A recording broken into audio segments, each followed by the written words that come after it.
Ожившие сюжеты из Аланхо и электронная музыка. В Музее «Россия. Моя история» в формате 3D-маппинг представят картины выдающегося художника Якутии Тимофея Степанова. Экспозицию организуют в сопровождении электронной музыкальной композиции по 3 тематическим зонам – Средний, Верхний и Нижний миры. В сентябре планируют организовать серии бесплатных лекций от специалистов и искусствоведов по темам «Эпос Аланхо. Жизнь и творчество Тимофея Степанова». Также дочь художника Италина Степанова представила альбом-каталог картин отца.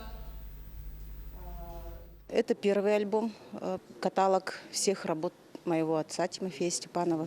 Здесь представлены более 300 работ. Это работы, которые находятся у частных коллекционеров, музеев России. Поэтому оцифрование картин было достаточно трудоемким. Поэтому мы эту книгу готовили года 3. И, конечно, то, что это очень долго выпускалось, очень хорошего качества –